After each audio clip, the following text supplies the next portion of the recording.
Na aula passada, nós chegamos a uma ação, a um funcional gerador, né? Z, que era função, um funcional, você pode colocar assim, JA se barra A, se A, e se você fizer um eta A, eta barra eta A, né? Que era um cara assim, integral, BLA,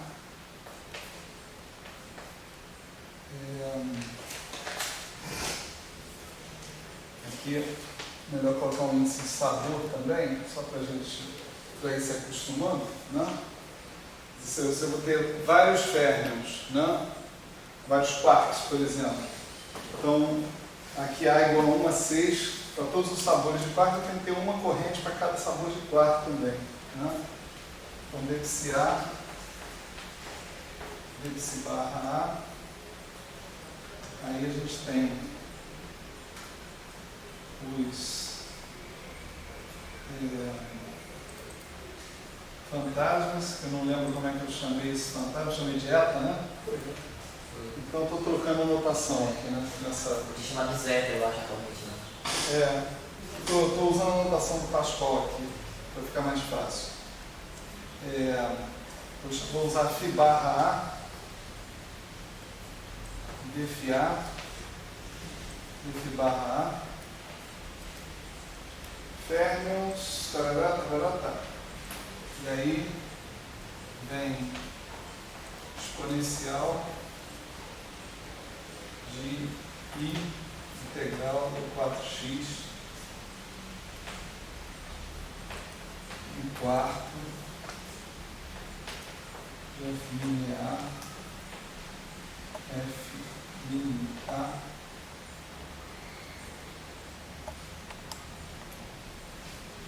mais som sobre A, né? Si barra A e gama mi DI de AI menos MA se A. Tá certo? Isso aqui, cada sabor tem sua própria massa, né?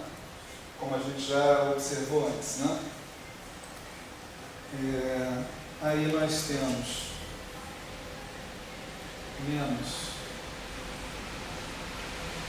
dB de barra dB de A, que é o termo de fantasma. Lembra que um campo escalar complexo normal aqui é com sinal de mais, tá certo? Aqui está com sinal de menos. Eu falei para vocês que esse sinal é importante, né? Aí você tem G, FABC, Φ barra A, DI, FB,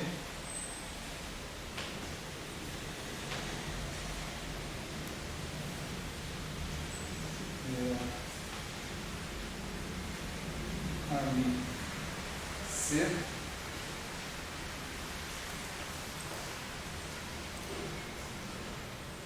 menos 1 sobre 2A,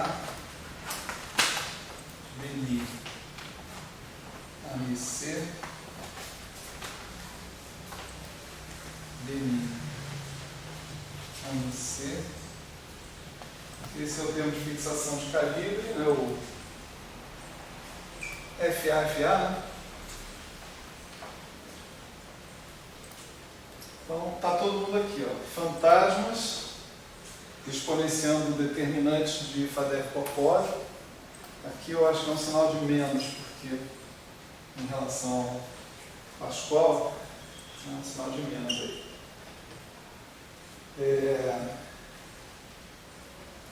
Então,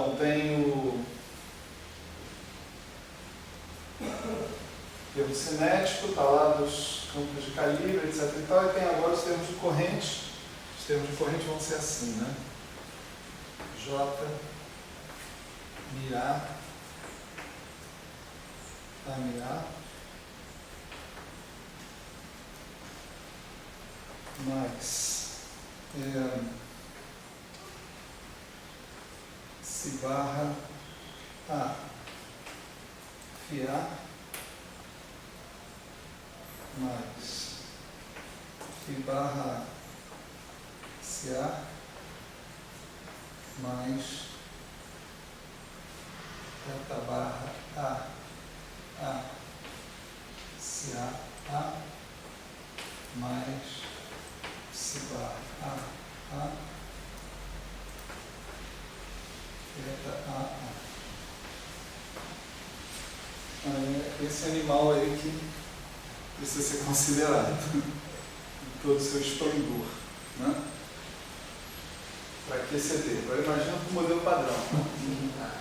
Tem mais a parte eletrofraca, férreo pra cacete. Já que eu não escrevi o somatório em A aqui, eu também não vou escrever aqui não, né? Deixa subentendido que nós estamos somando sobre A o nosso DI de A é DI mais IG AMI, onde esse AMI é igual a MA lambda A sobre 2. Né? Lambda são as matrizes de Gelman, são matrizes 3x3, 8 matrizes 3x3. Nós estamos supondo que esses férmions, psi, eles se transformam pela representação fundamental da SU3, pelo 3, né? Enquanto o psi bar transforma então pela 3 bar, né? 3 estrelas. Né? Então, esse é o funcional gerador. Né? Você olhando para cá, o funcional gerador, com um pouco de prática, você tira as regras de Feynman, né? Da sua teoria, né? Para construir suas funções de Green.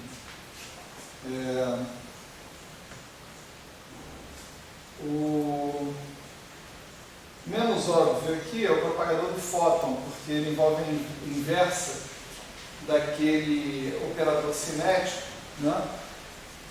Que, em geral, você tem isso aqui, né? O propagador do fóton você tem que inverter, né? Um operador assim, novamente chama MI menos DI. Aí você fica com mais 1 sobre A DI. Essa aqui é a contribuição desse termo, tá certo? Você integra por partes aqui o DI, e você vai somar essa parte 1 sobre 2A, você tem 1 meio, né? Aqui, né? Do lado de fora disso aqui, né? Ali, meio, né? Tem 1 meio aqui. Então, esse termo que está aqui, ele aparece com uma contribuição, né? De 1 menos 1 sobre A DI, né? Aqui no meio da história. E é esse operador que você tem que inverter. É claro que não vale A tendendo ao infinito, né? Tá certo? Senão você tem senão você não inverte mais nada, né? E a inversa desse cara eu calculo lá naquelas aulas lá de métodos funcionais 2, se não me engano. Então não vou calcular aqui também não, né? Mais ou menos lá a gente fala também de como calcular as coisas dos propagadores, mas não é nada essencialmente tão diferente quanto obter o propagador de um campo escalar massivo, por exemplo. Você tem um operador que se aplica na função de Green. Você supõe que sua função de Green tem a decomposição de Fourier, então o coeficiente da sua função de Green vai ser 1 sobre um polinômio, né? E o teu propagador então vai ser integral em dk, né? exponencial de kx menos y vezes esse 1 sobre esse polinômio. A regra geral é mais ou menos essa, né? E o que a gente tira são regras para os propagadores no espaço de momento, que são assim, né?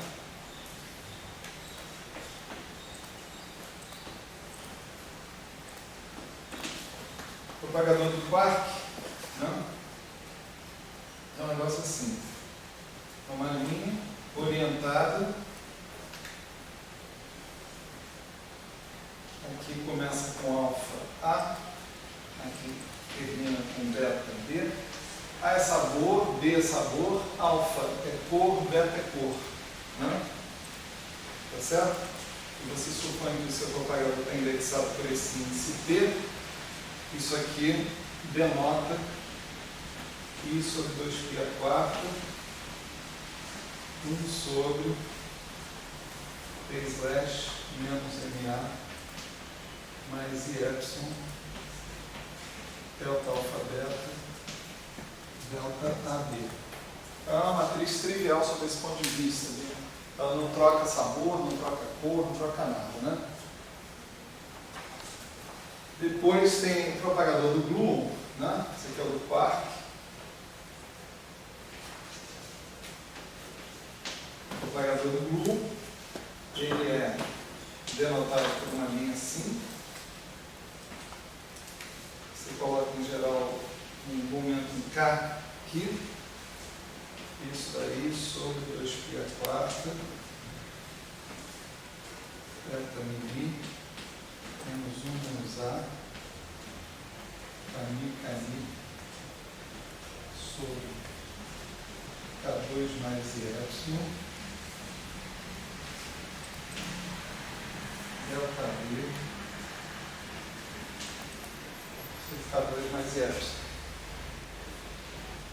E o propagador do Ghost, né, dos fantasmas, né, os propagadores dos fantasmas, no propagador do Bloom, ele começa com Mi e A e termina com Mi e B. Os índices que esse cara potencialmente carrega são índices de representação adjunta, esse A e B, varia de 1 a 8. Né? Mas você vê que ele é diagonal esses índices também, então não inverte esses caras. Onde ele eventualmente pode fazer uma diferença nesses termos que estão aqui, que são uma matriz não trivial em termos de Mi. Né? Depois o propagador do fantasma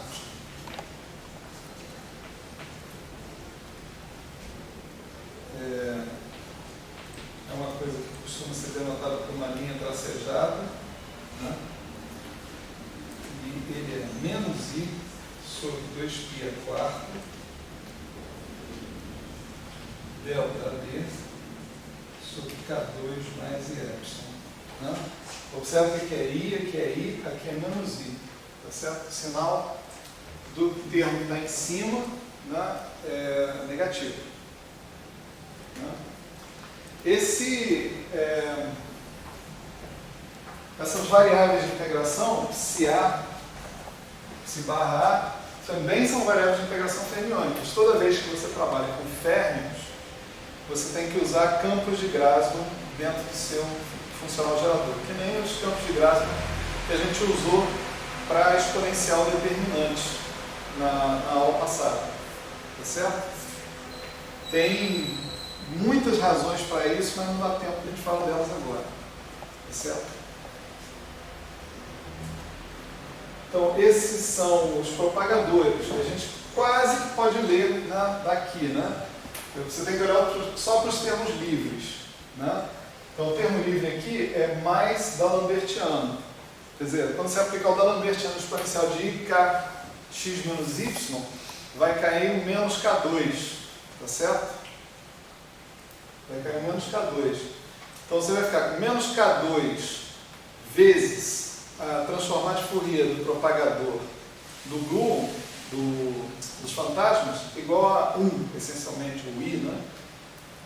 Então, quando você fizer isso, você vai pegar que essa transformada de Fourier tem que ser 1 sobre K2 e mais Y ali, é a prescrição para você contornar o polo, né? Que tem que ser isso por razões que eu já expliquei aí no passado. Né? Esse aqui vem da inversão do operador cinético que está aqui. Né? Esse termo pode ser escrito dessa forma que está aqui. Né? E aqui era mais um quarto ou menos um quarto? Só, eu acho que é menos um quarto. Menos um quarto. Então, o operador é exatamente aquele ali. Né? Sinal de mais mesmo. Então, inverter esse cara é um pouco mais chato do que inverter propagador dos ghosts, né, por exemplo. Tá certo? Porque isso aí representa uma matriz, né, no espaço μi, né? É da Lambertian eta μi menos 1 sobre a dmi dmi, né?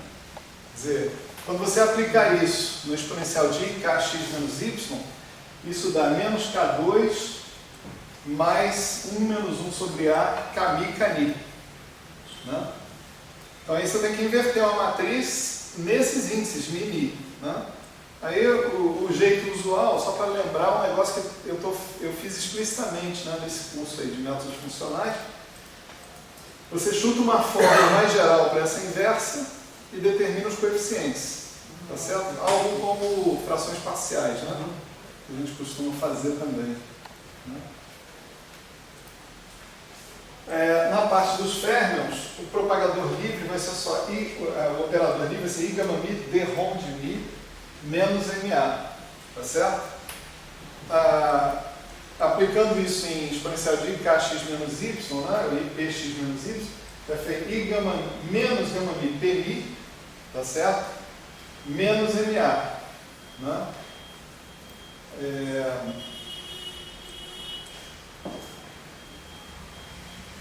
E aí, para você inverter isso é uma matriz agora no espaço dos índices espinoriais.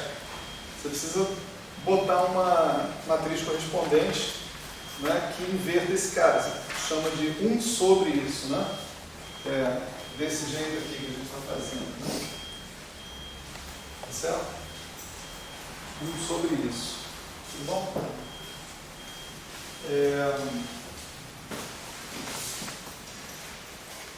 Aquilo ali denota diretamente a inversa. Né? Essa inversa dá para você calcular sem maiores problemas. Você pode multiplicar em cima e embaixo por P mais MA mais e epsilon, tá certo?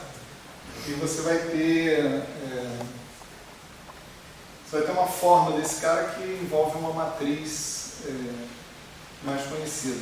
Né? Esses são os propagadores, né? Quer dizer, não tem praticamente nenhum problema em obter. O pior de todos é o propagador do gluon, realmente, né? Mas o propagador do quark e o dos fantasmas é, em princípio, simples. Não tem maiores questionamentos, não. Né?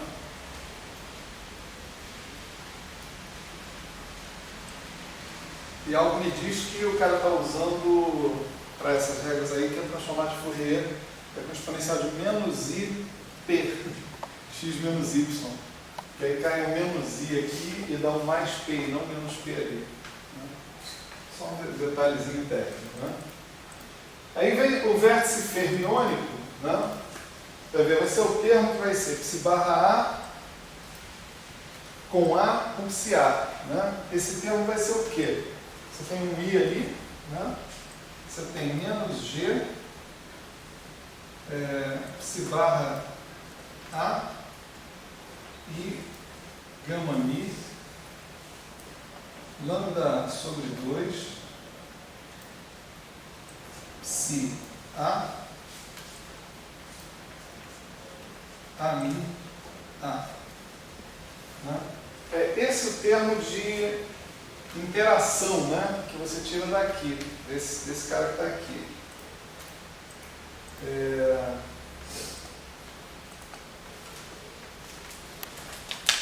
Esse cara vai representar um vértice de interação, né, fermiônico, né, vértice fermiônico, chamado vértice fermiônico.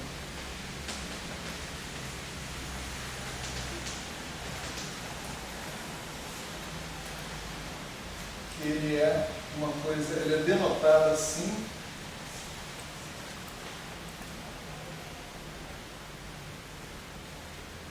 Aqui você supõe que está entrando sabor A, uma cor alfa. Aqui está saindo um sabor A, uma cor beta. O mesmo sabor, isso é por hipótese, está certo? A. Então aqui, né? E no vértice você carrega um Mi, vem daquela matriz gama, um índice de representação adjunta A, né? E você precisa colocar um fator aqui que é G lambda sobre 2 beta alfa gama Mi. Beta alfa são os índices de cor, né? Estão associados com as cores dos quartos que estão entrando e saindo. Então essa interação pode trocar cor, né? Porque essas matrizes lambda A, elas não são necessariamente matrizes diagonais no espaço de cor. Das 8 matrizes, só tem 2 que são diagonais, as outras 6 não são diagonais. Tá? Então, esse é o vértice fermiônico. Aí desse termo aqui, a gente tem 2 vértices. Né? Tem o chamado vértice triplo de Google.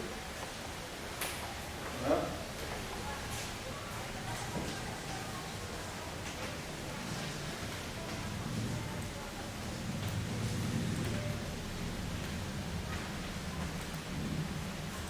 É uma coisa assim.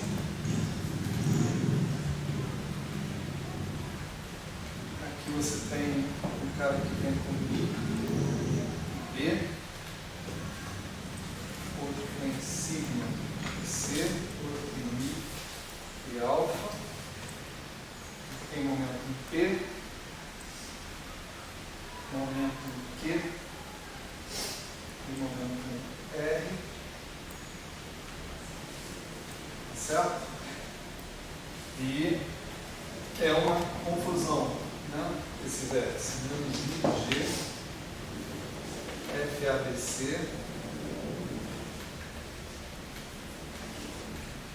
Mimi,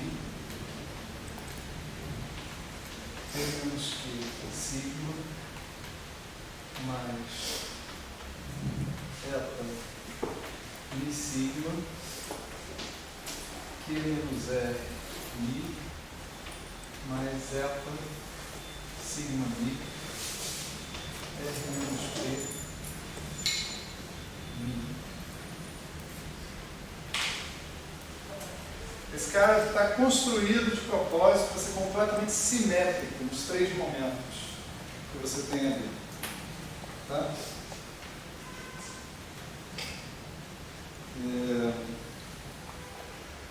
Quer dizer, na verdade, ele é simétrico se você trocar simultaneamente os 3 momenta, os 3 índices Mi, Mi, Sigma e os 3 índices de representação adjunta, A, B e C.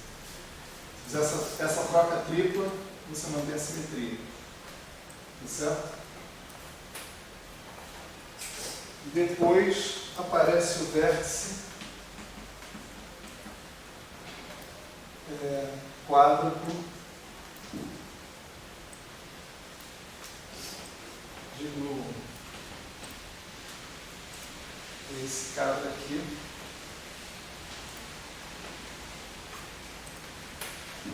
Aqui você tem Mi A, Mi B, Sigma C, Rho B, e esse cara corresponde, você tem que inserir, onde você tiver um cara desse, assim também, onde você tiver um cara desse, você tem que inserir um fator desse, onde você tiver um cara desse, tem que inserir esse fator que eu vou escrever aqui. Menos G2, FABE, FCD, né? Eu vou escrever aqui embaixo. Menos G2, FABE, FCDE, eta mi sigma, eta mi rho, menos eta mi rho, eta mi sigma, mais FACE, FBDE, mini, sigma rho, menos zeta mi rho, mi sigma, mais FADE, FCDE, mi sigma, mi rho, menos zeta mi, sigma rho.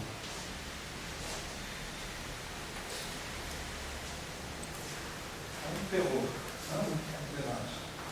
imagina você ter que enfiar esses caras assim num gráfico que tem 2 desses vértices, né? Mas as pessoas enfiam e fazem as contas. Gente com paciência para tudo nesse universo. Né? Ah, faltou um cara, que é o chamado vértice do Bloom, vértice do fantasma. O fantasma também interage, né? Que ele tem um acompanhamento derivativo, né? E ele funciona assim, ó, vértice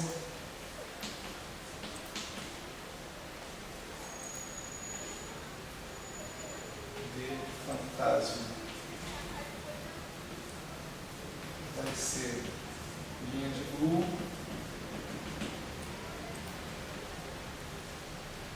linha de fantasma, que tem esse adjunto BC, aqui tem momento Q, R, aqui tem momento K, índice I, espaço temporal, índice A, representação adjunta.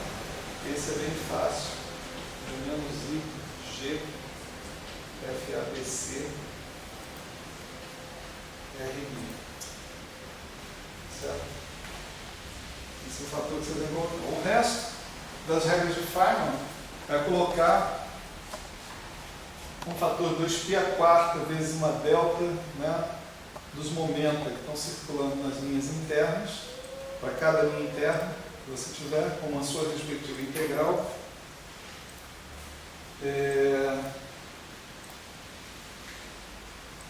Você extrai aquela delta que expressa a conservação, né, total do momento em energia, né? Leva em consideração os fatores estatísticos. E tem uma regra a mais aqui que a gente não falou, porque a gente não falou de férmions, mas toda vez que você tiver um grupo fermiônico, né, você vai botar um fator de menos 1, certo? O fator de menos vem de cada grupo fermiônico que você tiver ali, né?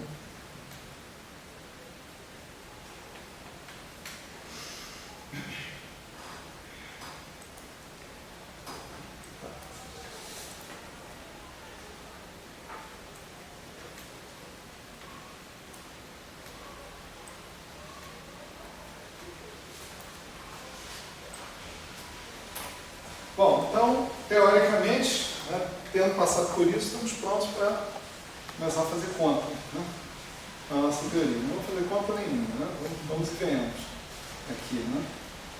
Até porque não dá tempo. A gente teve uma época que eu me atrevia a calcular pelo menos o propagador do quark, né, a alta energia do quark, e era um rolo tão gigantesco em um loop, uma contribuição em um loop, né, desse cara, um rolo tão grande que custo-benefício era baixo, né?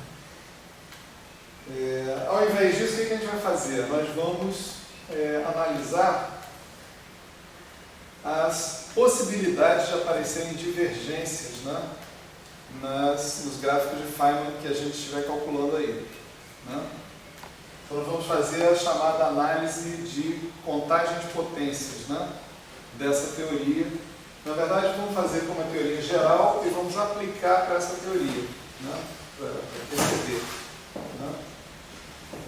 E aí vamos chegar à conclusão de que a QCD é uma teoria normalizável, né, por contagem de potências, pelo menos. Né? Essa é a ideia.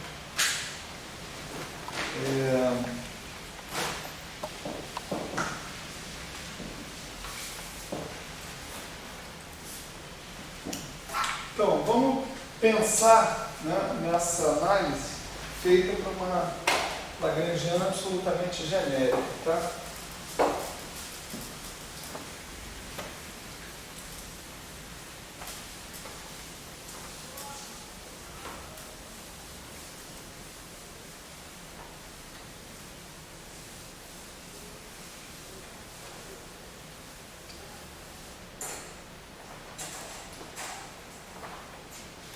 Então, vamos supor que nossa lagrangiana genérica, ela tem um pedaço que é quadrático, que a gente vai chamar de L0, né?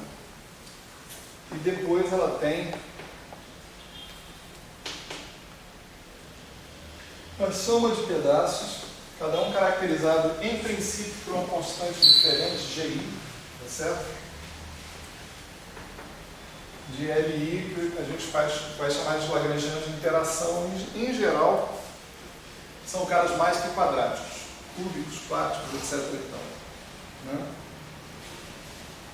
Então, nós vamos supor o seguinte, continuando a nossa notação, a definição da nossa notação, né? LI, né? Ela possui FI campos fermiônicos, tá certo? Ela possui BI campos bosônicos,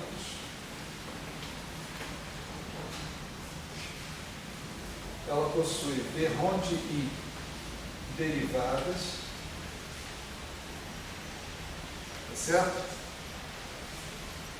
Isso é o que a gente vai supor que está ao nosso alcance aqui, né? Pela nossa teoria. Tá? Qual a dimensão, né, em 4 dimensões espaço-temporais, qual é a dimensão de massa de um campo fermiônico? Né? Essa pergunta faz sentido para todo mundo?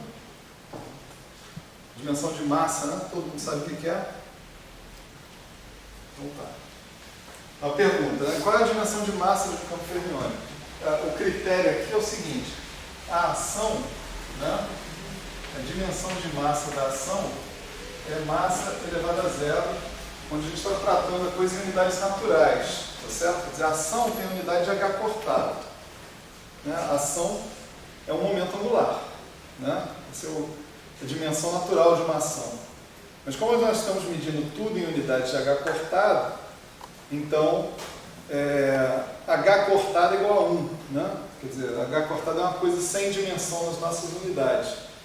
Então, a ação tendo dimensão de momento angular tem dimensão de massa elevada a zero, certo? Tendo dimensão de massa elevada a zero, isso aqui é integral de d4x, né? Da lagrangiana, em princípio, né? Então, d4x é um cara que tem dimensão de massa elevada a menos 4. Né? Que cada comprimento tem dimensão de 1 sobre massa. A gente não precisa detalhar isso, né? Dizer por que isso, né? Comprimento tem dimensão de 1 sobre massa, essas coisas. Tá bom, beleza, então vamos seguir em frente. Né? Cada comprimento tem dimensão de 1 sobre massa, tem d4x, então tem a dimensão de massa menos 4, em princípio. Né? Portanto, para que eu obtenha um cara dimensional, esse cara aqui tem que ter dimensão de massa quarta, certo? Então ele vai ser o nosso critério. Né? Por exemplo, se eu quiser saber a dimensão do psi, eu vou lembrar que um termo cinético, né?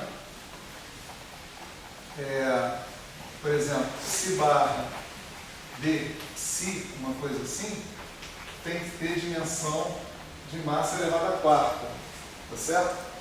Só que essa derivada, ela já tem dimensão de 1 sobre comprimento, portanto ela tem dimensão de massa elevada a 1, né?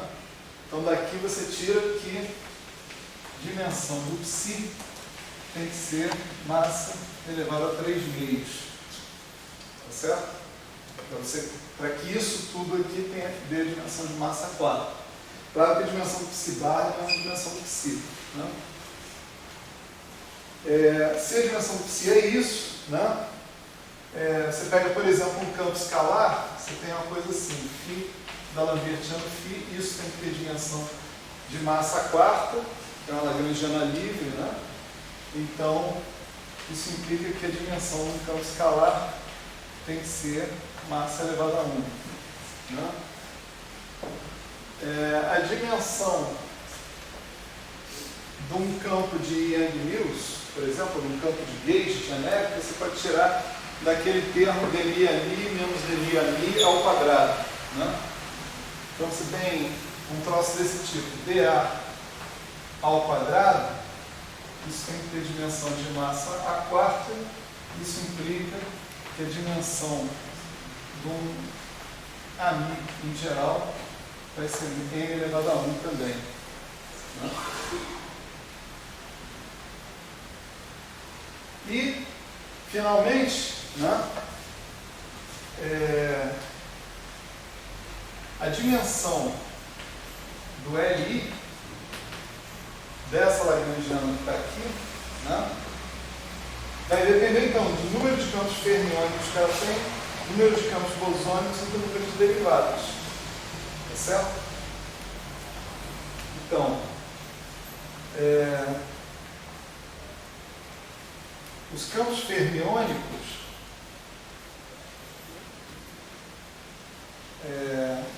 m elevado a di, né? Quer dizer, essa é a dimensão di, a dimensão do Li, a dimensão de massa do Li, onde esse di vai ser 3 meios de Fi, quer dizer, cada campo fermiônico que você tiver vai contribuir com Fi, a dimensão total vai ser 3 meios vezes o número de campos fermiônicos que você tiver, né?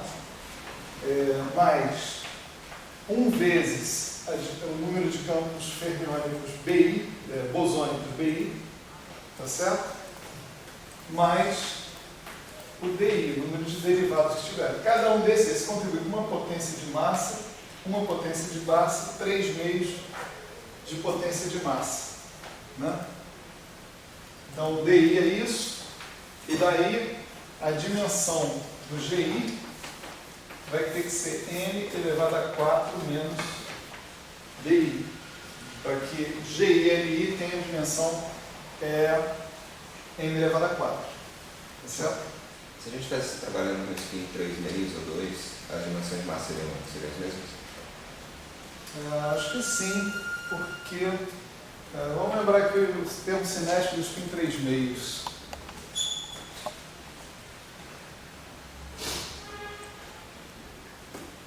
É uma derivada só, do mesmo jeito. 2 campos é uma derivada? Eu acho. 2 campos uma derivada, a discussão ia ser a mesma. Tá. No final das contas.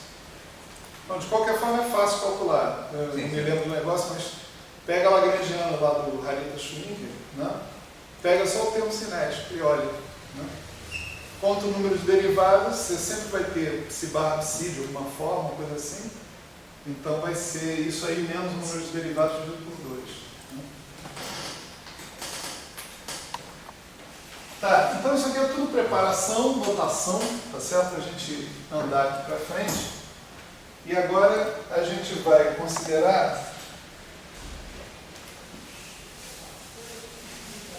2 elementos aqui razoavelmente cruciais. Né?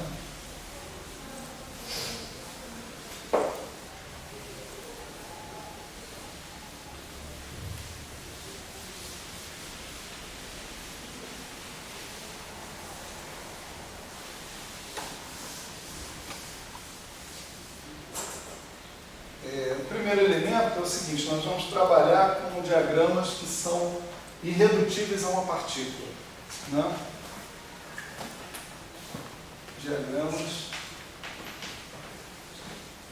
que a gente chama na literatura de UPI, One Particle Irreducible, né? Em inglês. Em português seria I1P. Né? Mas então, vamos lá. Né? A gente já sacaneou com o nome do curso, era CDQ, já estou botando QCD ali. Né? Então, esse ano, esse semestre vai ser loop, vai ser QCD, vai ser 1PI, vai ser tudo. Não tem problema. Vamos relaxar.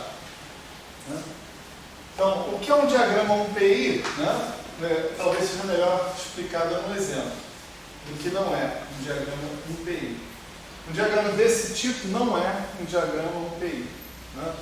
Se você cortar uma linha interna dele, ele te dá dois diagramas independentes. Né?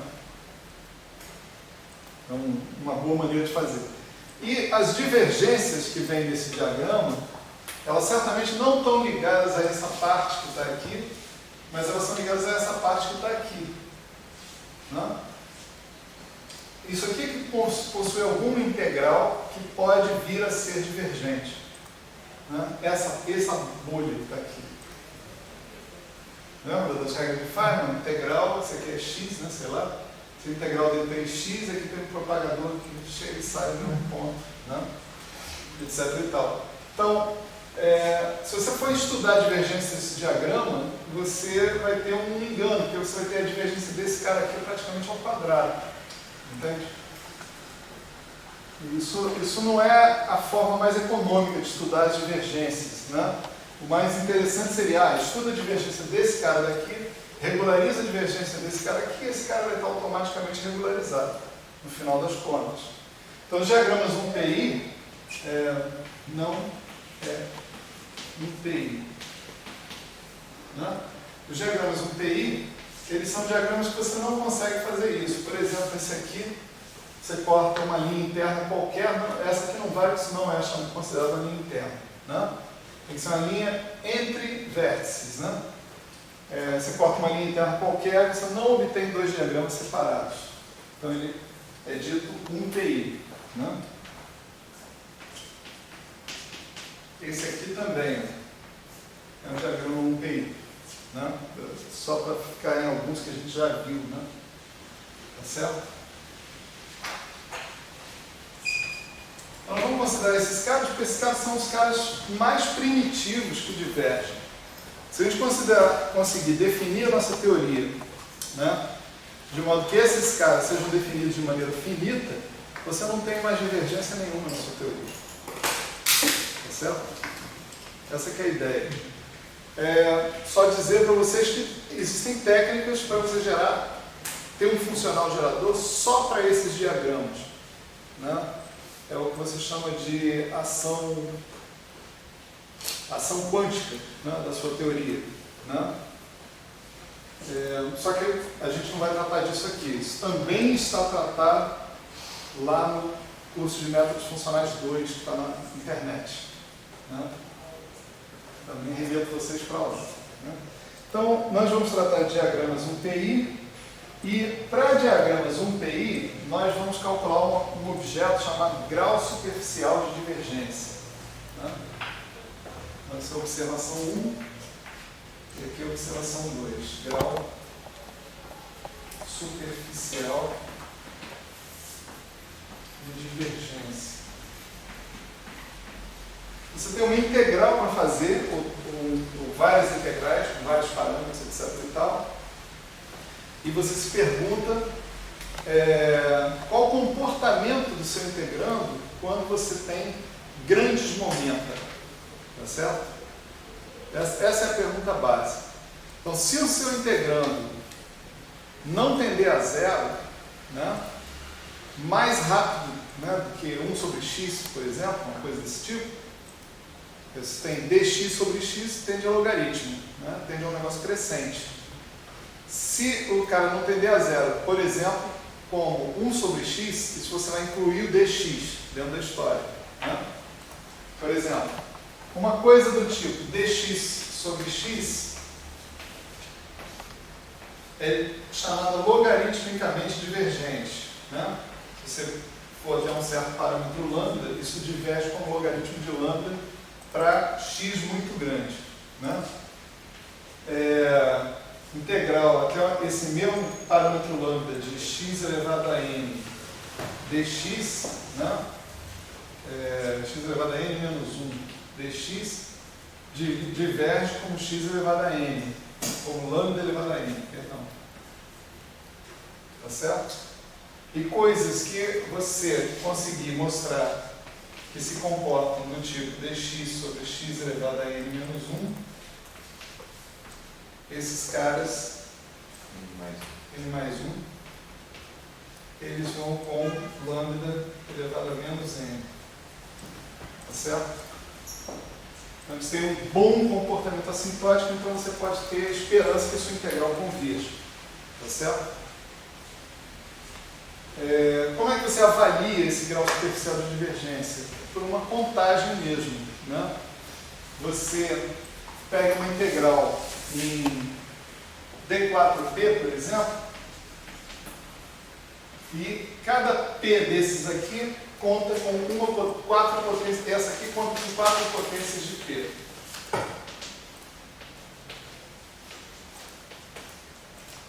Você avalia as potências de P que você vai obter lá. Né? Se você tiver um denominador, por exemplo, que tem 1 sobre P2 menos M2, você despreza completamente o seu M2, quando P tende a infinito, né? E você diz que um cara do tipo 1 sobre P2 mais M2 tende a 1 sobre P quadrado. Tá certo? Quer dizer, ele diverge no limite quando P tende a infinito, vai com 1 sobre P quadrado. Então, um propagador do tipo 1 sobre P2, né, menos M2, ele contribui com menos 2 potências de P. Se você tiver derivadas dentro da sua teoria, né, dentro dos seus vértices, a gente já viu aqui, quando a gente acabou de escrever os vértices ali da QCD, tinha o vértice triplo de Lu e o vértice fantasma. Tanto um quanto o outro tinha uma potência de momento, que correspondia a uma derivada que você tinha no vértice. Tá certo? Então, cada derivada que você tem vai te dar uma potência de momento no numerador. Né? Derivadas, uma potência de P, né, no numerador. A ideia do grau superficial de divergência vai ser você contar todas as contribuições para potências de P que você tiver dentro de um determinado gráfico de Feynman, com uma topologia arbitrária, tá certo? E avaliar se esse gráfico de Feynman é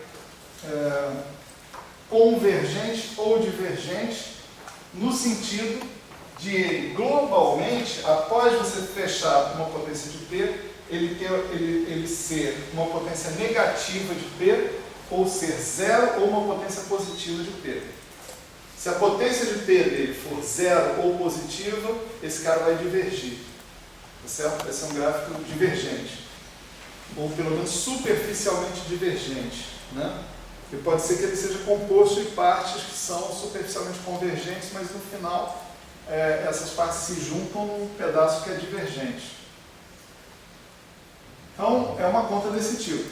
Né? Mas, se for zero ou positivo e for divergente, acabou as esperanças ou dá para fazer mais alguma coisa? Não, aí começa a brincadeira.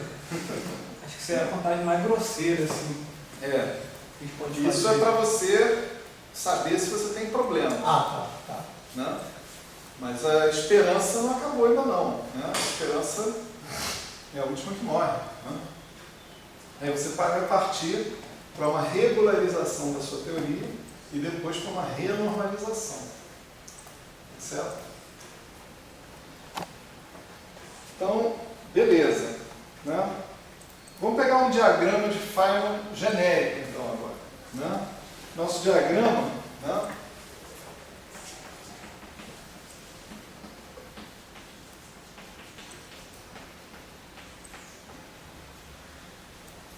Um diagrama de Feynman 1PI, né? Genérico. Né? Ele vai ter NI, vértices, né? Associados a LI. Tá certo? Então, sei lá, né? seu diagrama de Feynman, só para dar um exemplo, né, tem dois vértices desse tipo. Né? Esses vértices aqui estão associados com aquele termo de interação dos férmions com... né? Tipo assim. Dos férmions com campo de calibre. Né? Você tem um gráfico assim, por exemplo, né? É esse aqui. Ó, né? Esse gráfico tem dois vértices desse tipo. Tá? Digamos que, além desses caras que estão aqui, né? Ele ainda tem uma complicação assim. Ó. Esse é um vértice triplo de glue, tá certo? Fechando aqui um loop aqui dentro. Então ele tem dois vértices desse tipo e tem mais dois vértices desse tipo. Tá certo? Então N1 é igual a 2, N2 é igual a 2, por exemplo. E além do mais, ele ainda tem mais uma bolinha aqui em cima. Tá certo? Então ele vai ter um vértice desse tipo. Tá certo? Então N1 igual a 2, N2 igual a 2, N3 igual a 1. Né? Se esse vértice for o vértice 3, né? Terceiro tipo. Tá? Coisas assim. Então é disso que eu estou falando quando eu falo. Eu tenho que olhar o número de vértices associados com cada termo de interação do meu lagrangiano. Né?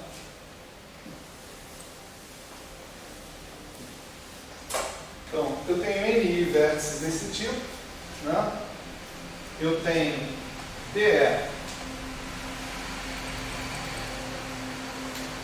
e DI. Né?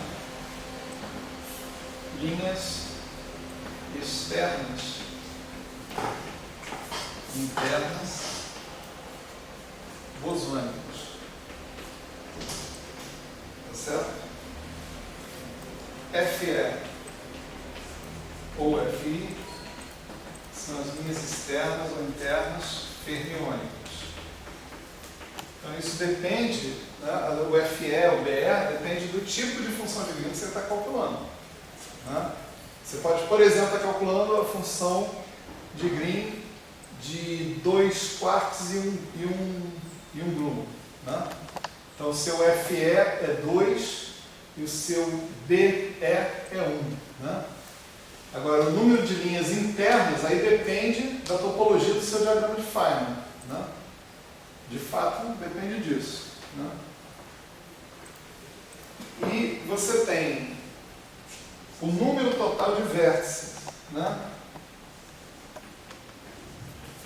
Que é a soma dos NI. Né? Número total de vértices. Tá certo? Então, a gente tem umas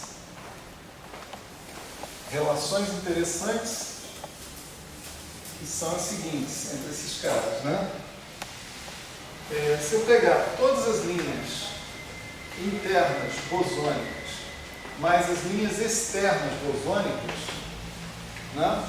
Para eu ter um gráfico de Feynman, não precisa nem ser um gráfico com PI, tá certo? Não precisa nem ser um gráfico com PI, mas para eu ter um gráfico de Feynman, eu tenho que saturar esse número aí com o número de linhas de vértice, né? Que saem dos vértices. Tá certo? Então isso daí tem que ser somatório em I, GNI, DI. Tá certo?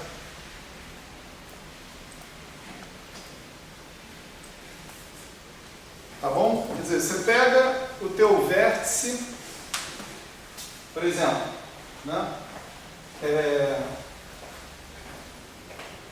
Aquele diagrama lá, né? Esse aqui não é um bom diagrama, não. Que é o I pequeno. Deixa eu dar a outra coisa, que aí eu uso esse exemplo aí para vocês verem direitinho o que eu quero dizer. Professor, Oi. que é o I pequeno mesmo? Bem pequeno é o número de campos bosônicos no vértice de tipo I. Né? Também você tem isso aqui, 2FI mais FE é igual a soma em I, GNI, FI. Esse aqui é o número de campos fermiônicos. Né? Então, pega, por exemplo, esse cara aqui. Ó, né? O número de pernas externas que ele tem, bosônicas, né? É 2, né? Tá certo? Se você quiser montar esse gráfico aqui, né? Ele tem 2 pernas bosônicas externas. O número de campos bosônicos no vértice do tipo 1 é 1. Tá certo? Você tem 2 campos fermiônicos e 1 campo bosônico. Esse vértice, que eu chamei de vértice de tipo 1, né? Ele tem uma linha interna bosônica, ou seja, ele tem 1 campo externo bosônico. Um campo bosônico lá dentro. E eu tenho 2 desses vértices. Então, esse 2, que é o número total de linhas externas, tá certo? Mais 0 linhas internas, tá certo? Tem que ser igual ao número total de linhas bosônicas que é fornecidas pelos vértices. Tá certo? Esse cara aqui não pode ficar solteiro. Se esse vértice fornecesse 3 linhas bosônicas, eu estava ferrado aqui. Né? Tá certo? Então isso aqui tem que ser 2, que é 2 vezes 1. Né? Eu tenho um campo bosônico por vértice e eu tenho 2 vértices. Tá certo? Então tem que haver esse casamento entre as coisas. Tá certo? No caso dos férmions, né, se eu falar dos férmions, esse aqui tem 0 linhas externas fermiônicas e ele tem 2 linhas internas fermiônicas. Né? Esse gráfico aqui. Certo? Isso tem que dar... Vezes 2. 2 vezes 2. Hã? 2 vezes 2, não? 2... 2 vezes. Você tem que contar 2 vezes 30. 2 vezes 2 está mal, né? Não. Então, Do falta 2 lado lá esquerdo. Do lado esquerdo. Tem um fator 2 lado esquerdo, né? 0 mais 2 vezes 2. Peraí. Lado esquerdo É duas esse fermiônicas. lado de cá. Vocês estão falando que tem um 2 aqui? Multiplicando, né? É 0 mais 2 vezes 2. Tá encostando. Por que 0 mais 2 vezes Você 2? tem que contar 2 vezes cada linha interna. Eu botei ali o 2. Esqueci de botar aqui. Tá certo. Aqui tem 0, 2 vezes 0. Tinha que ter corrigido aqui em cima. E aqui tem 2 vezes 2. Né? Exatamente. Tem que contar. Cada linha interna toma conta de 2 campos daquele tipo. Né? Para você montar uma linha interna no gráfico de Fibonacci, você tem que contrair uma linha interna de um vértice com uma linha interna do outro vértice. Certo? Então ela come 2 campos, né, de cada vértice. Daí os fatores 2. Isso é importante esclarecer. Então todo mundo entendeu, né? Beleza. Então, a gente tem essas relações, né, entre esses caras. E aí agora eu estou pronto para começar a calcular meu grau superficial de divergência, que eu vou chamar de D. O grau superficial de divergência é uma potência do momento. Né? Então eu tenho que contar as colaborações para essa potência do momento de cada elemento do gráfico. Né? Então, meu grau superficial de divergência, que eu vou chamar de D,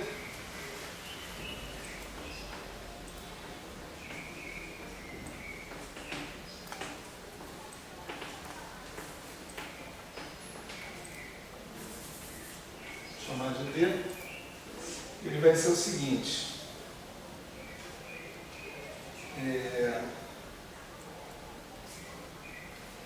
Cada linha interna, bosônica ou fermiônica, eu vou botar uma integral. Não é isso? Isso faz parte lá das regras de Feynman. Né? Cada integral contribui com 4 potências de momento, P4. D4P. Né? Então, eu tenho 4, que é a contribuição de uma integral, vezes o número de integrais. Quantas integrais eu tenho? O número de linhas fermiônicas mais o número de linhas bosônicas. Né? FI mais BI. Essa é uma primeira contribuição, tá certo?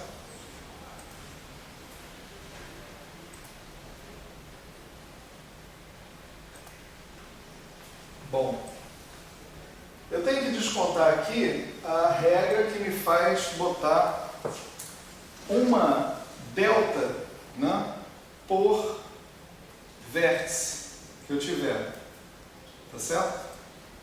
Cada vértice que eu tiver eu tenho que botar uma delta total de conservação, né? Então, em princípio, cada delta vai matar uma integral, então vai diminuir em 4 o grau superficial de divergência, né? Então, é menos 4 vezes o número total de deltas. Quantas deltas eu vou ter? V, tá certo? Só que eu não vou poder usar todas as deltas para matar integrais. Uma delas vai ter que ficar, porque ela vai sobrar no final, sem ser integrada, como uma delta do somatório total dos momentos do gráfico. Tá certo? Então só posso usar V-1 na deltas para diminuir as potências, né, na minha integração. Tá certo? O que mais? Agora os propagadores. A gente só falou das integrais e das deltas. Mas cada propagador tem uma contribuição específica. Um propagador fermiônico vai com uma potência 1 sobre P. Tá certo? Então, cada linha interna fermiônica tira uma potência de P. P elevado a menos 1. Tá certo? Em princípio. Então, você tem menos Fi. Tá? Vou colocar assim. Tá? Cada propagador bosônico, né, em geral, vai com uma potência P-2. Atenção, ghosts vão ser contados como bósons aqui. Tá certo? Se você tiver uma linha interna bosônica, uma linha interna de ghost, ela vai contribuir com o cara -2, porque o propagador dele é igual ao propagador do campo escalar, ou senão é errado. Né? Então, propagadores fermiônicos contribuem com potência 1, propagadores bosônicos contribuem com potência 2. Né? Então, cada linha interna bosônica vai contribuir com a diminuição do grau superficial de divergência pelo fator 2. Né? E, finalmente, né, você tem mais um fator positivo, que é o seguinte: o número de derivadas por vértice. Cada derivada que você tiver vai contribuir com o fator 1 positivo, P elevado a 1. Tá certo? Cada vértice tem DI derivadas. Cada vértice do tipo I tem DI derivadas. E você pode ter NI vértices. Né? Então você pode ter NI, DI, tá certo? Vindos dos vértices que você tem e dos acoplamentos derivativos que você tem lá. Certo? Se eu supor esse vértice aqui de fantasma, né?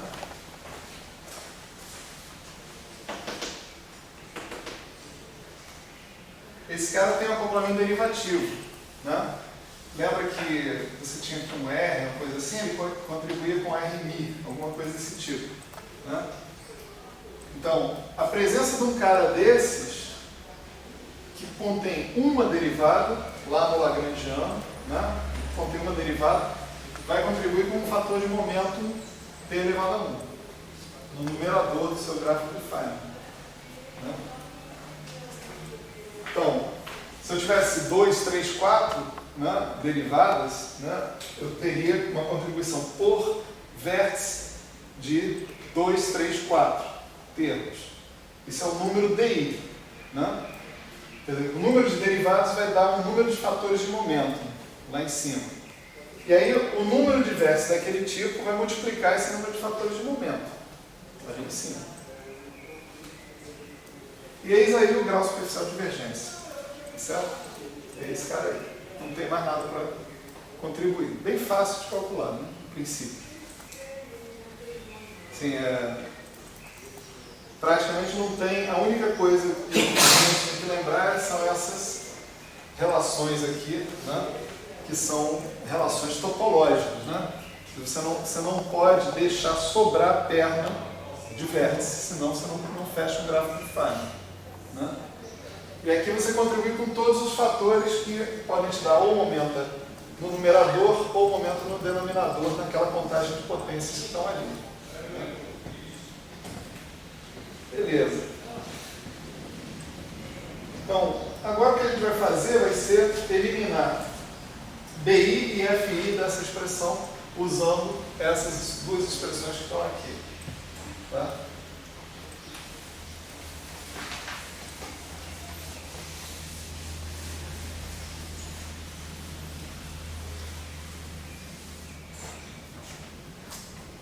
Então, o BI, né,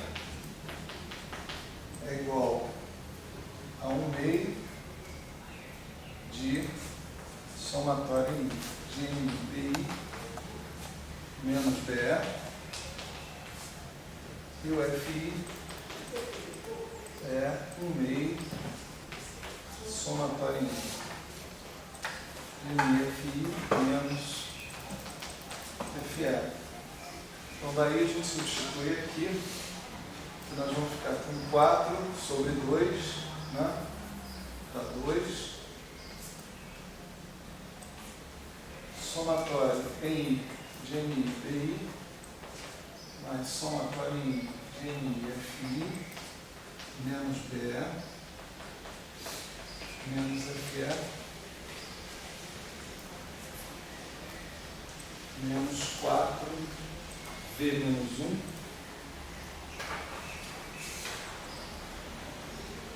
o V nós vamos escrever como somatório em GNI,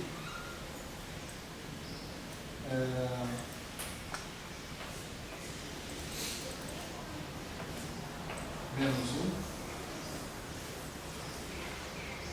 Aqui a gente tem FI mais 2BI, né? Então a gente tem menos FI, que vai ser 1BI, somatório em GNI FI, menos FE, menos 2BI, que vai ser somatório em GNI BI, menos BE, mais somatório em GNI BI, certo? Então vamos agrupar todo mundo aqui, né?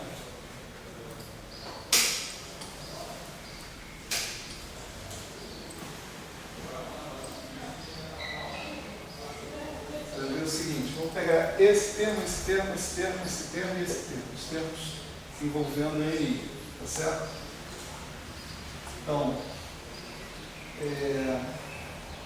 a gente vai ter menos somatório em I de NI que multiplica. Aí você tem 2BI menos BI, né? Então você vai ter BI. Depois você tem 2FI menos 1/2 de FI. Menos 3/2 de FI. Certo? Foram esse e esse. Né? E aqui você tem BI. Então esse aqui também foi. Né? Ainda tem mais um, que é o somatório de NI multiplicado por 4. Né? Então, menos 4. Eu tinha botado menos para fora.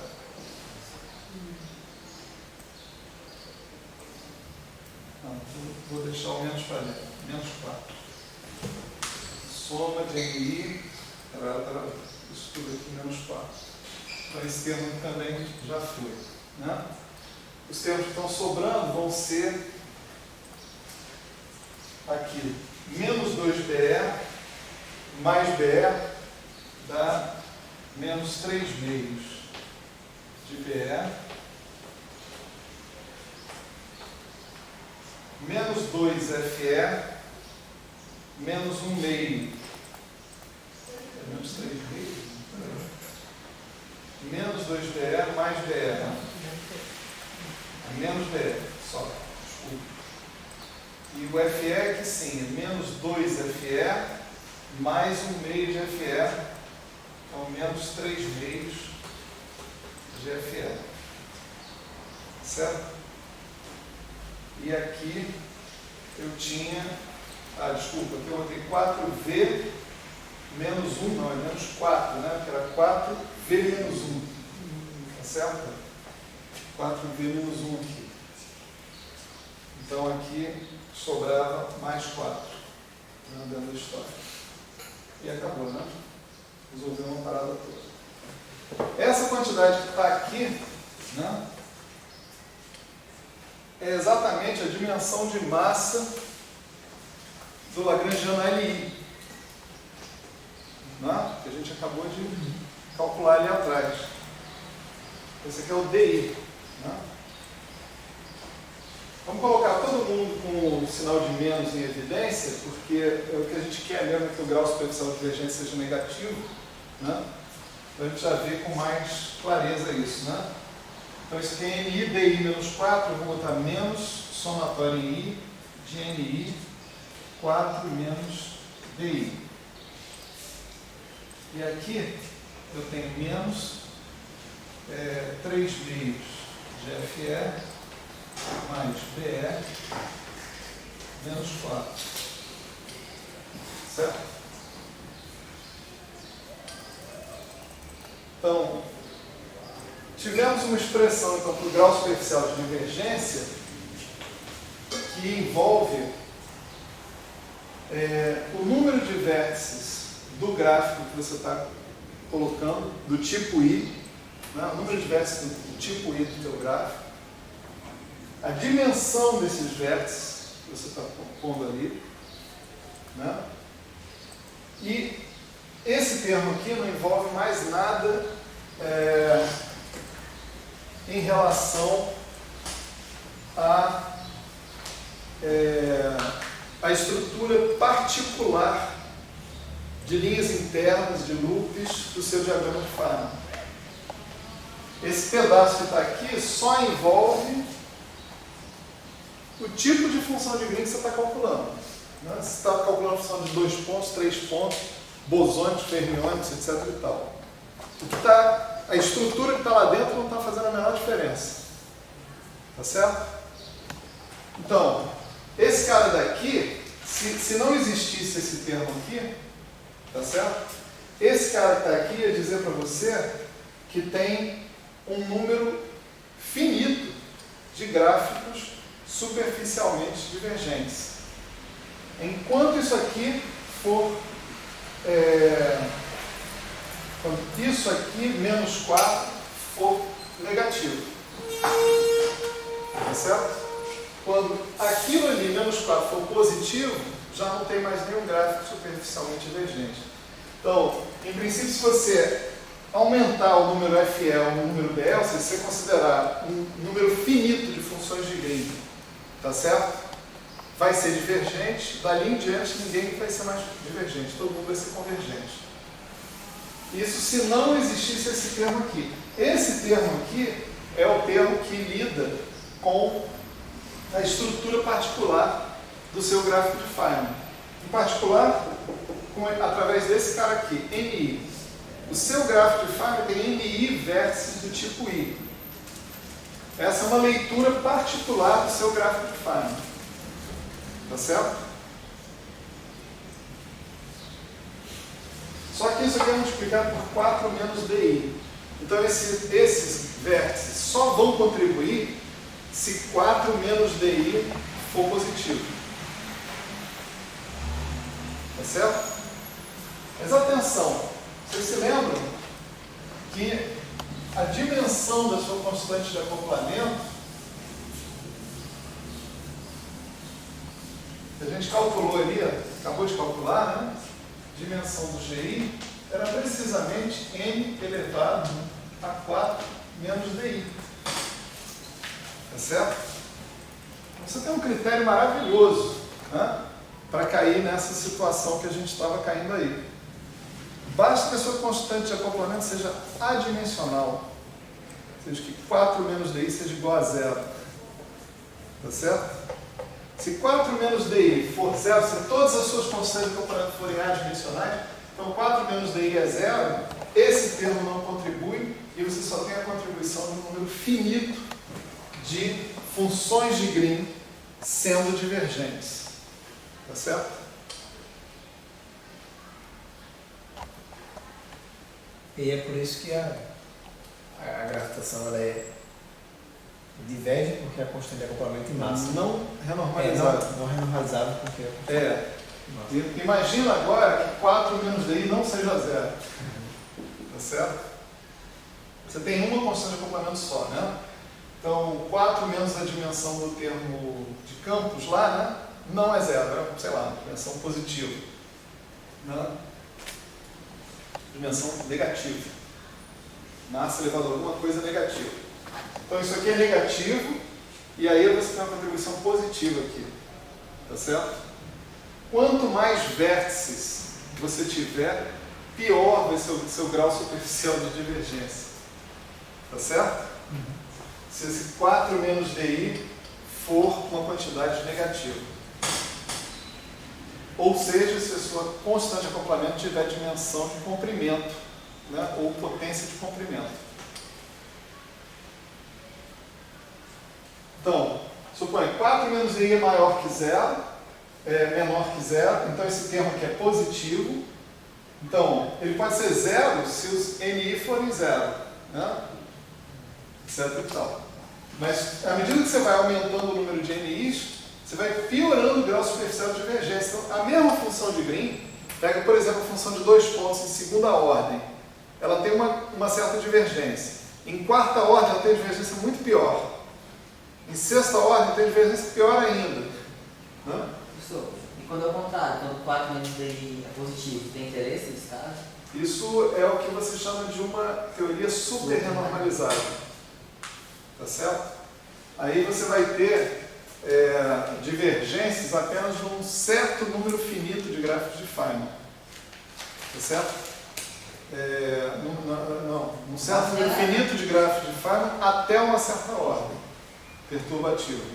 De uma certa ordem perturbativa em diante você não tem mais divergência. E a renormalizável não é assim também, não? Não.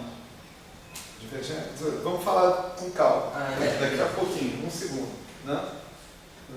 A gente não chegou aí. Não estava querendo dar rótulos, não, mas infelizmente a gente já deu os rótulos que você precisava. Né? Então, a moral da história aqui é o seguinte: essa fórmula é uma fórmula fundamental. Você vê que a gente deduziu essa fórmula sobre considerações muito gerais, a gente não falou de QCD nem de nada. A gente usou o comportamento dos propagadores e as dimensões canônicas dos campos. Tá certo? Você pode adaptar essa fórmula, né, para outras dimensões, por exemplo, não só 4 dimensões, mas 5, 6, 3, etc. e tal, e fazer sua contagem de potências nesse número de dimensões. Aí o que você vai fazer? Você vai ter que modificar as dimensões dos campos, né? A dimensão dos campos bosônicos em 3 dimensões não é igual à dimensão dos campos bosônicos em 4 dimensões. Né? Então você tem que levar isso em consideração. Se você tiver derivadas superiores na sua teoria, derivadas de ordem superior, né? Os seus propagadores vão se modificar. Então, as linhas fermiônicas elas vão dar uma contribuição maior do que menos 1, por exemplo. As linhas bosônicas vão dar uma contribuição maior do que menos 2. Você tem que modificar aquilo ali. Né? Então, esse esquema, esse jeito de fazer essa conta é adaptável para qualquer número de dimensões, para qualquer teoria em princípio. Basta você observar qual é a dimensão canônica dos campos e qual é o comportamento dos propagadores. Você pode generalizar essa fórmula para a situação que você quiser. Eu achei engraçado que apareceu um 3 meios ali, justamente a dimensão de massa do campo fermiônico. E para o campo bosônico, por exemplo, tem como se fosse um termo 1, você acha que seria a dimensão de massa do É a campo dimensão de bosônico. massa do campo bosônico. Se eu alterasse essas dimensões que eu estou considerando, 3 ou 5, os termos ali multiplicando os linhas externas, terminando os bosônicos, seria as dimensões de massa do Provavelmente vão ser alterados também. Mas será que vão ser as mesmas? Sei lá, Ah, não sei. seria a mesma coisa, mesma dimensão de massa nos respectivos campos? Essa é uma conta que você pode sair daqui e fazer. Né? Imediatamente, não tem nenhum obstáculo. Né? Tá certo? Então, essa é a conta de 4 dimensões para uma situação que você tenha campos fermiônicos, campos de calibre, campos escalares e fantasmas. Tá certo? Quer dizer, essa conta está valendo para essas circunstâncias que estão aparecendo aí. Tá certo? Lá na QCD, como é que essa fórmula se aplica para QCD? Né?